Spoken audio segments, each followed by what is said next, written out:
you look at it right now, we have reduced our emission in 1 year by 15%. So I think that's a good start to reducing it further by 2030. So yes, fleet renewal is key, but of course, SAF will supplement that. Welcome to Sustainability in the Air, the world's first podcast dedicated to sustainable aviation. Our mission is to show the many paths to net zero for an industry that is one of the hardest to decarbonize. So, every week we speak with airline, airport, travel, and technology executives to help separate the signal from the noise. Whether you're a frequent flyer, an airline executive, if you care about sustainability, or just love traveling, welcome aboard! This is a show by Simpliflying, who have been helping build trust in travel for over 15 years. This season of the podcast is brought to you by Cirium, which is empowering the global aviation industry to reach a more sustainable future with the most accurate aircraft emissions data. The show is also supported by Carbon Click, leaders in managing carbon offsetting programs for top global airlines. Without further ado, here is your host, Shashank Nigam, CEO of Simpliflying. What's amazing about Wizz Air is not only is it a fast-growing airline, but it's still reducing its per-seat carbon footprint. More interestingly, I learned from Yvonne how she's engaging multiple stakeholders, from a youth forum around sustainability to having a board-level committee around the future of sustainability. It is very encouraging to see a young and growing airline empowering its staff with an average age of less than 40 years old to do big things for the future of aviation. Welcome to the latest episode. My next guest is Yvonne Moynihan, who is the Chief Corporate and ESG Officer at Wizz Air in Budapest. Now, Yvonne, you of course lead an ultra low-cost airline strategy in sustainability, which is all about growth at all costs, isn't it? Or are we looking at differently? Well, not growth at all costs, but low cost to the maximum. Exactly, low cost to the maximum. Now, one of the reasons climate groups and activists are so focused on aviation is because they accuse the industry of growth on one side, which results in increased emissions. Yet, I believe Wizz has grown since the pandemic with an increase in numbers of passengers and new routes and new bases. Yet, emissions per seat are down 15%. How do you actually reconcile the idea of growth with that of sustainability and getting to net zero? So you're going straight for the jugular. Absolutely. And thanks for having me here to talk about this, really crucial topic. And at the outset, I would have to say that we really need to recognize that aviation is crucial and indispensable. And I always say that it's an essential thread in the fabric of life.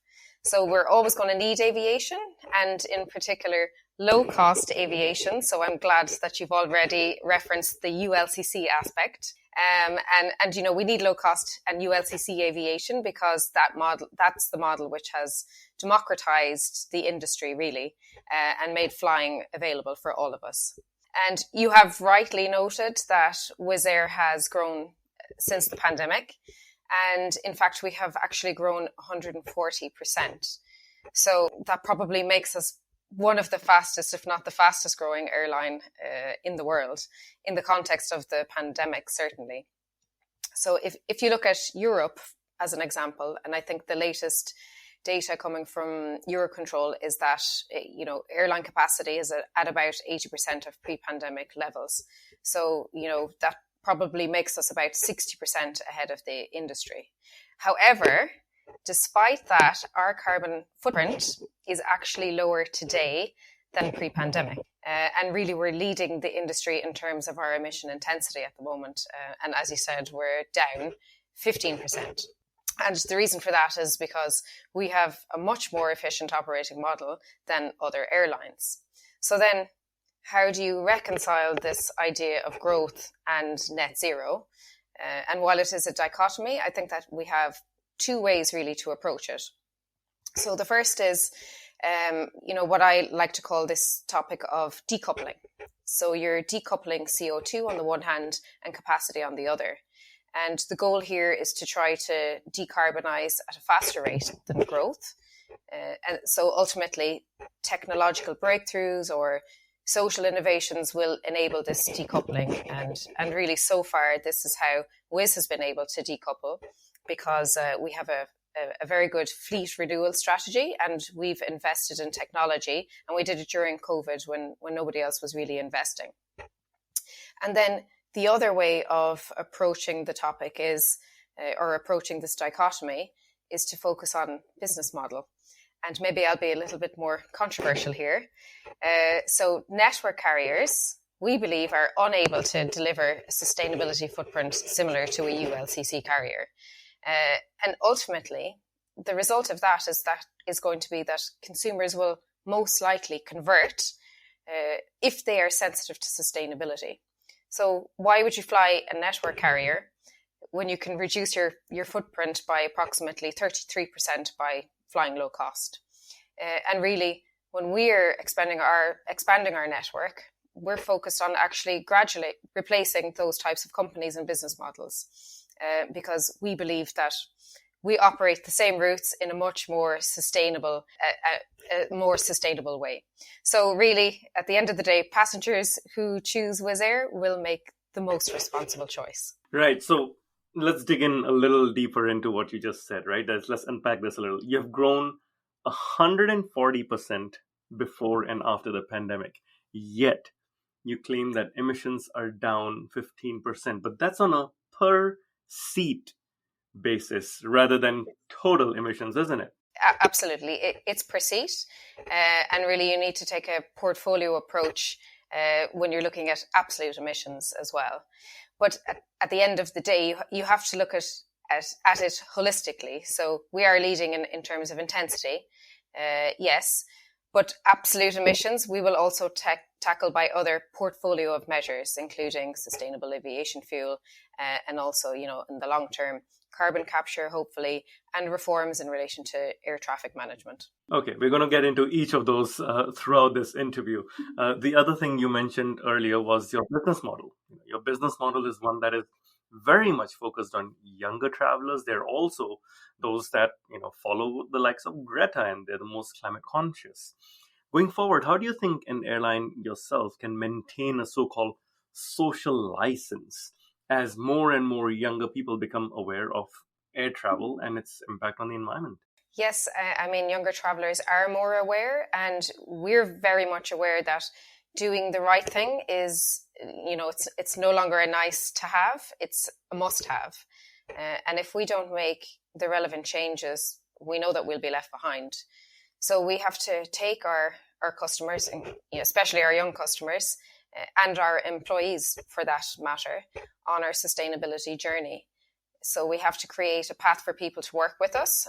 And of course, we also need to excite the consumer to do the right thing. Young travellers are a key target market. And of course, they're the future of air travel. Even if Greta Thunberg doesn't believe so, there are still a lot more in the world who do want to continue to travel. And we, as I mentioned, it's important for our employees as well. And we have a lot of the Gen Z generation working at Wizz Air. And they really join because their personal values align with our sustainability mission.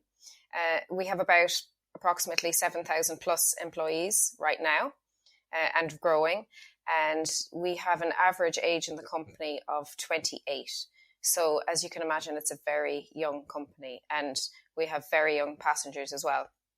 So we have a lot of mechanisms in place for listening to customers and collecting feedback, including their views on sustainability. And one of those forums we have is a youth forum. And on one of those youth forums, we dedicated it specifically to the sustainability topic. So we had a number of participants, I believe it was 25, with a mix of nationalities, and they were from across Europe and beyond, between the ages of 18 to 25. And most of them were frequent flyers. But the interesting insights that we came out with after that were, well, the first thing is that these young participants, they believe that companies like Wizz Air should take a stance and use their power to have and make a real impact. So I suppose to be the corporate citizen, take that corporate citizenship role. And another thing which stood out was, well, we have a youngest fleet. So we have a fleet age, an average fleet age of 4.6 years, and that's being reduced as well. So that was highly relevant for our younger customers. And then finally, of course, fuel is such a huge topic. And, the youth, they really want to see how innovative we're going to be when it comes to either reducing the amount of fuel or replacing it in the long run.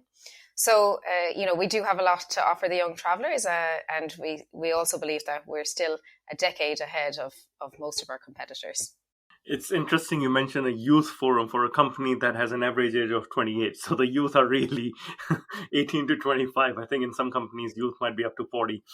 I consider myself a youth as well. But now, the other interesting thing you mentioned is the age of the fleet, right? So traditionally, in the last 15 years, as I've worked with a lot of airline executives, fleet age was always a topic that was brought up in operations meeting. Fleet age, the cost of fuel burn, all of these result in reduced fuel consumption per seat. Is Wizz Air actually going beyond that, or is this just a fuel argument that's being applied towards sustainability? I mean, of course, we're going beyond that. So really, sustainability is at the heart of our overall business strategy, and for the right reasons. We have made significant investment in our aircraft because in the short term, there's no real other way to address sustainability than to use what's available now. We're heavily invested in the A321neo aircraft because we believe that's an unbeatable technology. And we chose that particular aircraft because of both its economic and environmental efficiency. So, included in that is the fuel burn, the configuration of the aircraft, the emission rate, and of course, as well, how we operate with very high load factors. And as I mentioned before, we do have the lowest emission in the industry. And we actually did an internal study that if other operators would apply our model, that emissions in Europe would, overnight reduce by 40%. So then the way that you operate your business, is key as well. So, I mean, going beyond the fleet renewal, the key pillars of our environmental strategy, well, we call it like the building blocks. So the short term, the medium term, and the long term. So the short term, as I mentioned, is the fleet renewal. And of course, we've fuel efficiency. And on the medium term, we're looking at SAF when that becomes widely available. And on the longer term, then, the strategy would be to look at carbon capture and ultimately zero emission aircraft. But of course, we're a long way from that yet. So, going beyond the fleet renewal and looking at SAF, sustainable aviation fuel. So we're really focused on the innovation there. And we believe that it's going to it's going to be a significant role in enhancing the airline industry. Not just ourselves, to reach emissions or net zero emissions by 2050. I call SAF the Holy Grail because it's really the only viable option, during this short-term period. So we're primarily at the moment looking at SAF supplies to guarantee compliance with upcoming fuel mandates. And then, of course, on the longer term, we're being a little bit more strategic and looking at options such as equity investment. And in principle, we're willing to support, production and research where we see that there is a potential for achieving structural advantage in terms of both cost and supply. And so we have, some MOUs with OMV, for example, and we also have a couple of other things in the pipeline that we will announce when the time comes. But, and I'm sure, it's been talked over and over again in the industry. The issue with SAF is, the challenges and the key issues which we have, because it's in such an early stage of production at the moment. So, I mean, the issues are insufficient scale, the high cost, lack of growth capital, limited feedstock availability. And one of the other things, certainly which we see in the EU, is inconsistent, limited, or really lack of government incentives. So another big step that we try to take is by engaging in advocacy with our government affairs team on the topic of sustainable aviation fuel, and particularly in relation to production. Because right now, the sector needs significant investment to scale. But we just don't see in the EU the mechanisms in place, such as we see in the US. Right. I mean, the US definitely has a carrot approach here, and the EU has a stick approach when it comes to incentives versus disincentives. I'm actually curious to get your view on the EU ETS carbon emissions pricing and trading program, because a common criticism of groups like Transport and Environment is that it omits flights outside the EU. Would you welcome extension of this scheme to non-EU flights, even though then they, of course, would hit some of your Middle Eastern flights, for example?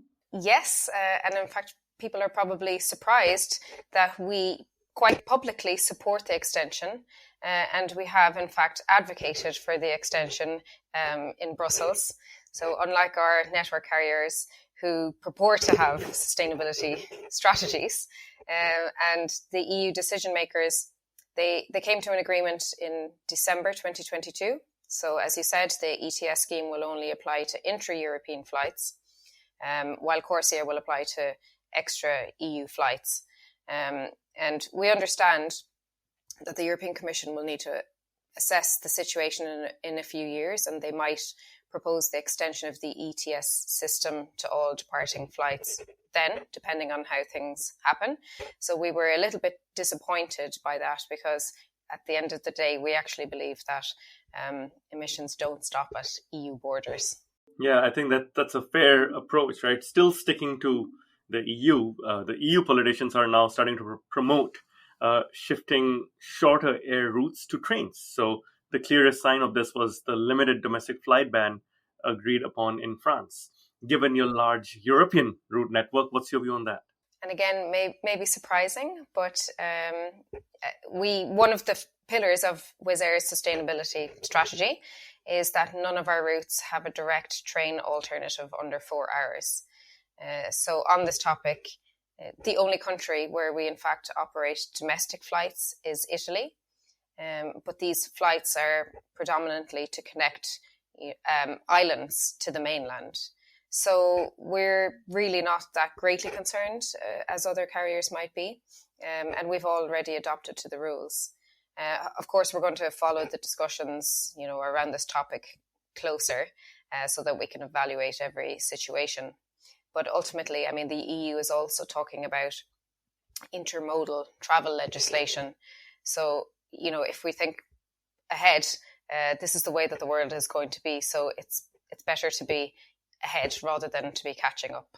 That's very interesting. I love how you're sort of living your promise to the Youth Forum to take a stand, right? You're taking a stand for the EU proposition or against the EU proposition. One of the stands you very famously took was in 2019, where Wizz Air ran a campaign called Ban Business Class. That ruffled quite a few feathers, if I recall, especially among some of the long-haul carriers, where you really accuse legacy airlines with premium cabins of being big polluters. And you also called for short-haul business class to be banned. Is that still a point of view that you and Wizz Air endorse? Absolutely. And in fact, me personally, if I can tell a story, I was born in Ireland. So throughout my lifetime, the only viable or affordable way to travel abroad was by flying on Ryanair. And later in life, I ended up working for Ryanair. And in fact, I've only worked for low-cost airlines. So I really only have one view of the world, which is that I'm completely and utterly contaminated by the low-cost bug. So I had never travelled in business class until 2021. And I have a friend who he works on the customer side of airlines, and we were working together, and he couldn't believe that I hadn't been on business class. So he arranged that I experienced it with him. And I was convinced that I couldn't be converted until the cabin crew handed me down a shepherd's pie. And that's one of my favorite meals. And honestly, to this day, it was the best shepherd's pie that I've ever had. May I ask which airline you flew? Which business class serves such good shepherd pie? It was British Airways. And where were you flying? We were flying from Heathrow to Copenhagen, so it was a short haul flight. We had to take two. We went Barcelona, London Heathrow, Copenhagen, because at the time it was during COVID and we couldn't get a direct connection. Wow! Did you offset that flight? Because that's I can imagine the carbon footprint of that shepherd pie was kind of high. Absolutely. No, I did. I bought a certificate for myself and my colleague at the time as well. But, really, the point is that no amount of shepherd's pies are going to change my mind on business class. And it's important to remember that I'm a frequent business traveller as well. Last week I actually took 5 flights in a week, and I still stuck to my low-cost principles. But, sticking on BA, I looked at a couple of numbers, to see how hugely inefficient some of the network carriers can be, or not effective from a sustainability perspective. So if you look at British Airways, their emission intensity is 100. Now, I checked the annual report from 2021. The CO2 per passenger was 101 grams. And they actually had less in 2017. It was 90 something. And I had a look at Lufthansa, and their CO2 per passenger annual emission rate was 110 grams of CO2. And then you compared that to Wizz Air, which is for 2022 was 55 grams, a 15% reduction in 1 year. And this is also considering that we've grown almost 40%. So the point here is that, in Wizz Air, we don't have business class seating. And we believe it's a needless example, or it's an example of needless emissions. And yes, like you said, we do believe that business class should be banned on every short haul flight. And if you look at Wizz Air, we fly direct from Europe now to Saudi Arabia and to the UAE. And I've been on those flights. They're 5 to 6 hours and they work. So, and if you also think about it, these airlines as well, the network carriers who are offering this business class, these premium seats, they're also operating the hub and spoke model, which again is you're adding additional emissions because you're taking 2 flights where you could take 1. So again, the ULCC model is really the one that prevails here in terms of having that more efficient and sustainable design. Yeah. On the shepherd pie front, I would encourage Wizz Air to introduce that shepherd pie for sale on Wizz Air flights more than 5 hours long, and then you can have it. We don't have ovens. That's part of the ULCC model. And it's also, drives lower emissions not having ovens too. Very important to remember. Very, very interesting.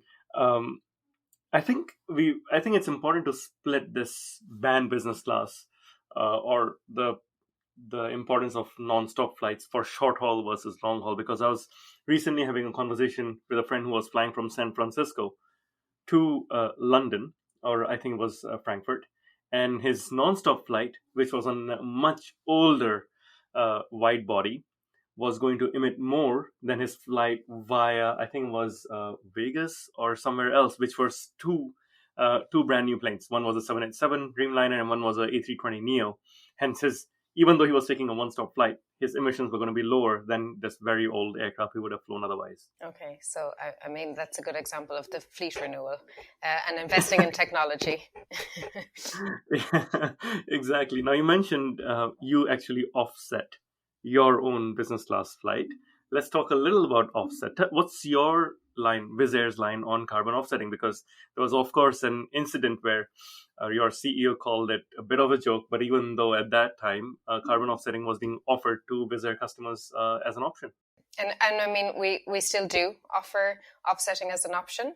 So while there are varied voluntary offsetting schemes out there, and the one we use is through a partner called Choose.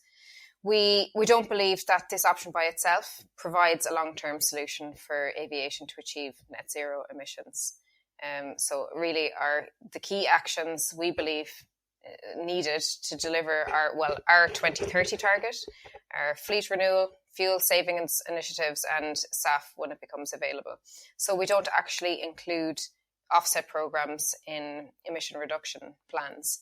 But in terms of the partner that we use, Choose, we selected this partner because they are aligned with the Oxford offsetting principles. And so we think that the projects that are certified are within the highest level of certification that you can find. I'm glad to hear that. I'm just curious, what is the take-up rate for this voluntary offsetting for Wizz Air flights? It's quite low, actually. It's less than 1%. So there's still a lot of work to make customers more aware of this. Again, to use that corporate citizen approach and to remind people that there are ways of offsetting your emissions. And maybe we probably need to make it more visible in the booking flow, because right now it's post-booking. And again, we need people, our customers, our employees, that young generation who are on social media to promote it more, because it's still better than doing nothing.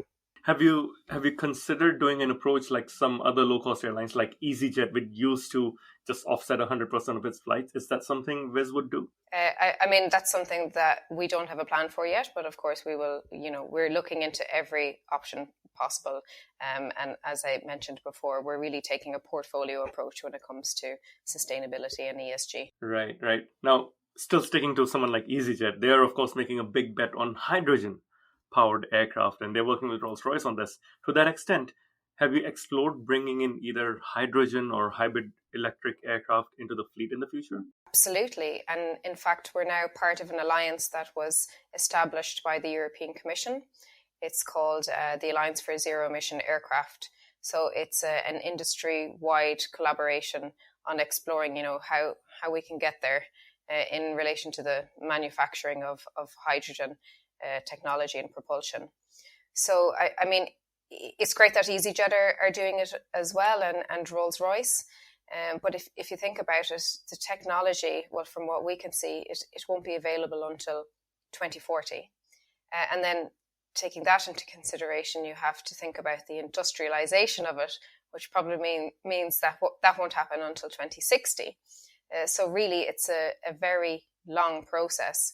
And part of that is, there's really three parts to it. You've technology being the first stage, industrialization, as I mentioned, is the second, and then finally you have the safety and regulatory aspect, of course, which is always complicated and can be a very long journey, as we can see with the XLR aircraft for Airbus. But speaking of Airbus, we do have a collaboration with them. And we've signed an MOU with Airbus in 2022, and the cooperation is revolving the Zero Emission Aircraft project. So really at this stage, what that involves is, cross-functional meetings, including our fleet acquisition and commercial and operations teams and sustainability teams, of course, with Airbus. And what we're doing right now is just really information exchanges and ecosystem mapping. But really, it's a long way to go until we have a proper infrastructure in place. So, Yvonne, you mentioned earlier that Wizz Air has grown significantly over the pandemic, yet you have some pretty strict goals that you've agreed upon with SBTi to reduce your carbon footprint, isn't it? Yes. So I mentioned earlier that we had grown 140%. So to clarify what that means, we are 40% bigger in terms of capacity versus our pre-pandemic levels. And so our current emission intensity CO2 rate for 2022 was 55 grams of CO2. And we're now committed and working with SBTi to formulate a credible pathway to getting to a particular target by 2035. So, we committed to SBTi because it's the most prestigious and credible scheme in the industry. And we're looking at that since October 2021, where we made a commitment to align our decarbonisation goals with SBTI. And at the moment, we're completing the related assessment and submission. So as I mentioned, our key is really focusing on interim greenhouse gases and our reduction by 2035. So what I can say for the moment, because we're working on it right now, is that it will be an intensity target, which includes scope 1 and scope 3, and of course connected to fuel. So we'll be able to talk more about that later in the year. But as I said, it will be along the lines of our carbon intensity target until 2030. So once that target has been evaluated, it will be validated by SBTI, and then we will have a very credible net zero pathway. So really, we believe that, getting that validation from SBTI will give us the, highest standard in climate targets. Now, that's definitely credible. SBTI has been auditing a number of airlines globally. Let's dig into this 55 grams number. Is that 55 grams of carbon per seat mile emitted? Exactly, CO2 per passenger kilometre. So regarding a seat. So yeah, we really focus on emission intensity. And what is this number meant to go down to by 2030 or 2035? What's your interim target? By 2030, our interim target is 43 grams. So we're going to reduce from 55 now to 43 in 2030. I'm not able to tell whether this is an ambitious target or is this a realistic target. Will you typically achieve this kind of target just through fleet renewal anyway, or are you doing additional things on top to get there? If you look at it right now, we have reduced our emission in 1 year by 15%. So I think that's a good start to reducing it further by 2030. So yes, fleet renewal is key, but of course SAF will supplement that in addition. And just to give you some perspective, our closest competitor has a target of 60 grams by 2030. So we've already surpassed that target. Okay, and you mentioned SAF here. Of course, we've spoken about SAF throughout this conversation today. What percentage of these efforts would be SAF versus fleet renewal here? So we haven't publicly discussed what our SAF percentage and thresholds are. But once the European Commission finalizes the blending mandates, we will, we can talk further about those percentage and the targets then. Right, got it. The other thing you sort of alluded to was beyond carbon offsetting. Have you looked at carbon removal or carbon capture technology? You mentioned something you're doing with Airbus. Is that a focus of your work, or are you independently looking at it? Well, this is actually one of the topics that really excites me the most. And I think because the technology is already existing. There's a company with a plant in Iceland, and they also have one in Switzerland as well, in Zurich, that's already performing direct air capture and storage. The problem with that is it's prohibitively expensive. We haven't, we're talking to suppliers and providers at the moment, but we haven't made any commitments or further steps on that journey. It's still in a very nascent stage at the moment, but I think this is definitely one of the more exciting technologies. And again, this I referred to earlier, that we don't believe in offsetting, such as, investing in reforestation projects as really a long-term solution. We truly believe in technology, and carbon removal technology is certainly something that we will be looking into in the future. It's just that right now it's prohibitively expensive, and what's certainly expensive for a ULCC carrier. Right, exactly, because fuel costs is something that you often need to look at in terms of financial metrics. But the cost of everything is way more than the traditional solutions. You mentioned SAF is something you are betting on, but SAF currently is anywhere from 4 to 8 times more expensive than normal jet fuel. What percentage of Wizz Air flights today carry SAF, or do you have a target for that? We haven't had the blending mandates yet finalised from the EU.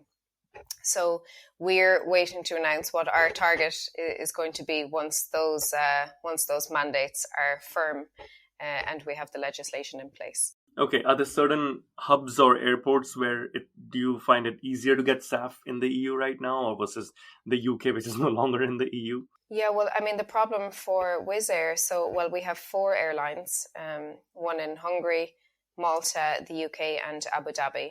And certainly the one in Hungary is the original, the OG. So that, it's in Central and Eastern Europe. And there's very little capacity or access to SAF there. So that's why when we go to Brussels and we're talking with the EU, we're really advocating for the book and claim system, which is hugely important for an operator like Wizz in the CEE region, where there's little to no availability for SAF. And so that's essential that that mechanism is implemented, when the EU comes to legislating further. That's interesting. The OG, you're right. And are you looking at then alternative methods like book and claim? Are you exploring some of these for SAF? Yes, I mean, book and claim is hugely critical for us. So, I mean, at the moment, we often say that de facto, all the fuel that's available right now is book and claim, because it's just drop in and it's mixed in with fuel farms. But we need it on a legislative agenda and properly delineated, and have the proper infrastructure to do that in place. Right, exactly. That's definitely encouraging to know. You're running a campaign right now, if I recall right, where you're asking the public to paint the livery or design the livery of an airplane to bring out sustainability goals, and you'll put that on the real plane. Is that right? Yeah. So one of our aircraft, a lucky customer, whoever is, that, creative and sustainability minded, can have their actual design on an aircraft. So that's, again, this is another way to engage with our customers and get the message out there that sustainability is key to our business strategy. That, for us, it's at the heart of what we're doing. It's important to our customers. It's important to our employees. And this is one of the way of delivering our message and advocating for the ULCC model. Right. So let's actually just dig in a little bit into that. Now, you have a very interesting background. You have a legal background rather than a marketing background, and you're in charge of sustainability. So you would obviously be cautious of any lawsuits coming your way if you claim your green credentials and put them out there. What is the communication strategy for talking about your sustainability initiatives? Are there ad campaigns planned? Is it something else? I mean, of course, communication is, part and parcel of the sustainability agenda. And we're very careful in how we communicate, and we rely on facts. So you'll hear me talk about emission intensity, all day long, because that's a fact. You'll hear me talking about our fleet renewal and the benefits of the A321neo aircraft, because that's a fact. And again, we operate our model in a very efficient way compared to our competitors. And again, that's a fact. So we don't, when you have such a well fine-tuned business strategy and model, we're not going to run the risk of greenwashing claims. Yes, I think that is absolutely critical because, both KLM as well as Austrian have had their knuckles rubbed recently on this. And even Ryanair has. Ryanair, very recently too. You are right. You're absolutely right. Let's go with caution. Approach this with caution. Finally, we are just 27 years away from the industry's commitment to net zero. Are you an optimist? What gives you hope that the airline industry and Wizz will get there? I'm definitely an optimist, and I'm a firm believer that, we should all leave a legacy of positive change. However, it is going to be an uphill battle the next 27 years. We need businesses to promote responsible practices, so to contribute meaningfully to climate justice and social justice, not with marketing campaigns. And we need to enable our employees, communities, and the environment to thrive. So it's going to take, a significant shift from business as usual. We need to really transform the purpose of business, and airlines can't do this alone. And we need to do it in collaboration with airports, fuel suppliers, and very importantly, regulators. Because if you look at the drivers of net zero, so namely SAF and carbon capture, they're currently, they're actually an uneconomic proposition. So therefore, we need incentives, we need tax breaks to increase production and affordability, because basically, like you said, we have, in the EU, we have too many sticks, and we need more carrots. So in terms of Wizz Air, we definitely will get there, and I'm a huge optimist for that. We're already ahead. So together with our board of directors, and this includes our dedicated sustainability and culture committee, we're continuously working to assess the potential pathways and alternatives that will enable Wizz Air to reach its net zero emissions by 2050. 2020, a bit too late. I was thinking whether that's an accelerated timeline. So, to reiterate, we can't do it alone. The entire industry, every player in the ecosystem has to do their part. But right now, we're going to really heavily rely on the availability or the technology that's available, because we're highly dependent on what's available right now. So I guess I'll end the question by saying that what we should be doing is the maximum that we can and not the minimum required. I'm glad to hear that. I'm definitely glad to hear that. Now, I haven't heard of too many airlines that have a sustainability committee at a board level. Who's part of this committee? We have our chair, Charlotte Ansager, who is formerly from SAS Airlines in Scandinavia. So she's the chair of the sustainability committee. And we have two other, directors from our board as well. One is focused on culture. And then part of that is the management team of Wizz Air as well. So that committee is reporting directly to the board. And we have, meetings every 2 months. Okay, fantastic. I'm most excited about this board committee as well as your youth forum that you mentioned, and I love how you're engaging the multiple stakeholders and not just making these efforts in isolation. That's really encouraging. Now, the final part of this interview is what I call the rapid fire round, in which the audience gets to know you personally a little bit more. And we'll start simple. What's your favorite movie, for example? Not for any aviation or sustainability reason, but Jurassic Park is actually my favorite movie. That's a new one. I've heard Top Gun Maverick. I've had others, but Jurassic Park. All right. So, maybe there is a message there. I guess the message of Jurassic Park is that nature is a powerful force, so we should protect it. Okay. Definitely. I had never looked at Jurassic Park like that, but I'll take you on it. Yes, you're right. What about your favorite airline and not Wizz? That's unfair. Of course it's going to be Wizz, and I'm really proud to be part of the world's most environmentally sustainable airline. You could probably guess what other airline I might like. British Airways business class, of course, right? No, only ULCC carriers. All right. Your LinkedIn profile says Ryanair and Vueling, so I guess I know where you're going with that. Yeah. What about your favorite city? I want to say Las Vegas, because that's a city I've visited a lot, because I used to be very interested in the UFC, because we had a very famous fighter from Ireland, Conor McGregor. So we used to go on a lot of trips to watch his fights many years ago. Yeah. Wow. Well, maybe not that many years ago. But for nostalgic reasons, I would say Barcelona. That's such a beautiful city. I lived there for almost 4 years, and it's just full of diversity and culture. Absolutely beautiful. I miss the La Ramblas, I think it was. Yes, in Barcelona. What about your favorite book? Oh, that's a difficult one, because I have so many different favorite books, because they impact me in different ways.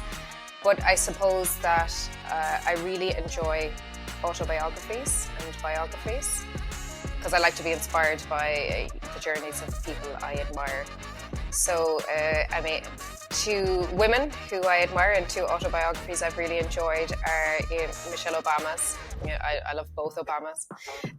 And also Cherie Blair, actually, who was the wife of Tony Blair. She has a very interesting life story. Yeah. And of course, another book which is fantastic if you haven't read it in the aviation sphere is the biography of Tony Ryan. It's called Ireland's Aviator. So he is the original godfather of aircraft leasing, and of course he was also the founder of Ryanair. Right. I actually have not read it, so I'm going to take you up on it and pick it up the next time I can. Very, very interesting. I think Terry Blair, by the way, has the interesting fact that she was the only first lady to have had a child while she was in office. Oh, there you go. Yeah. If I'm not wrong. Yeah. What is something that you want to learn? I mean, well, in Wizz Air we actually have a very strong running culture.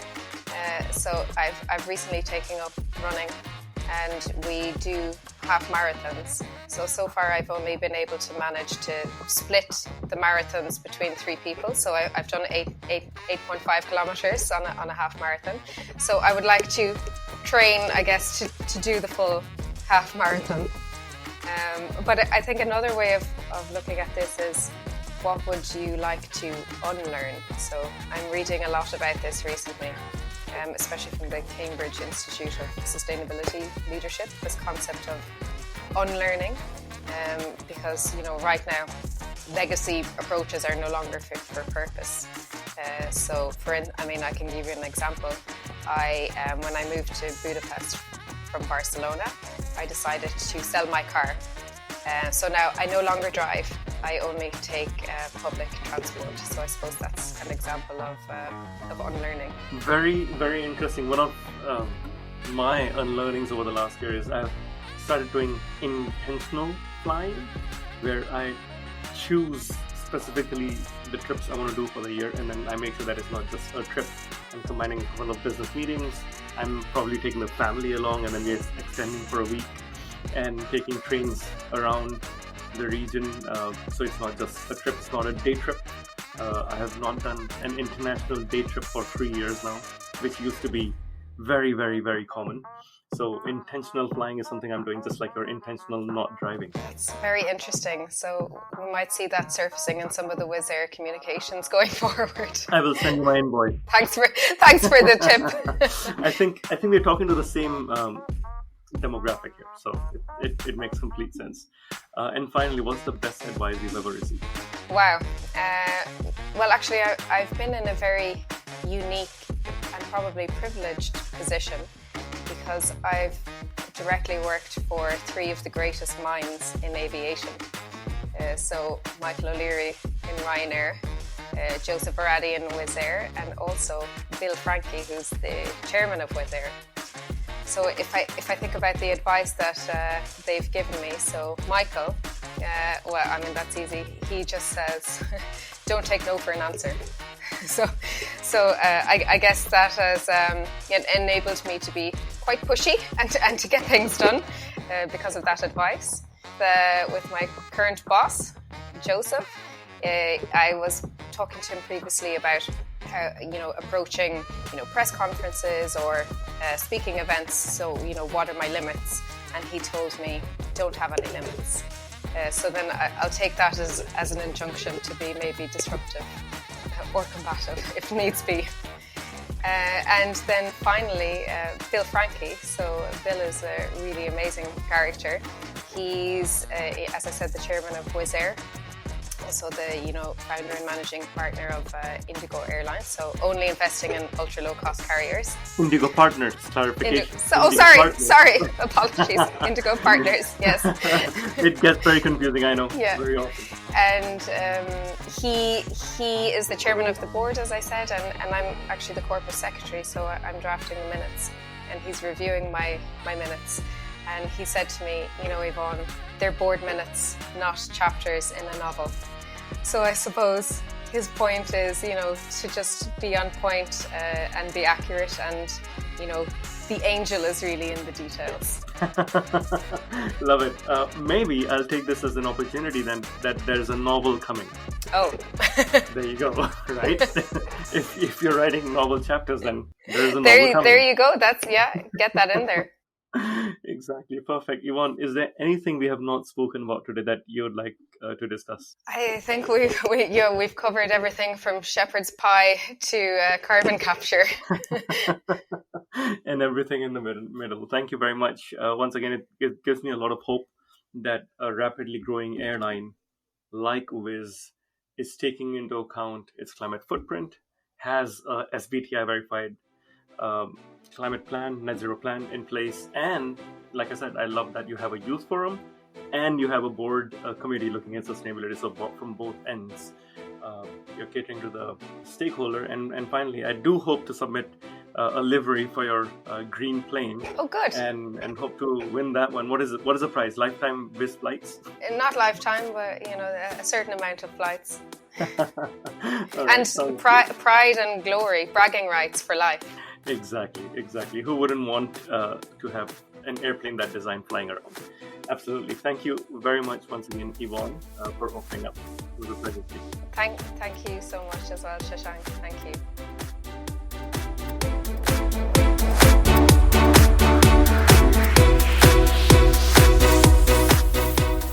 Thank you for listening to this episode of Sustainability in the Air, the world's first podcast dedicated to sustainable aviation.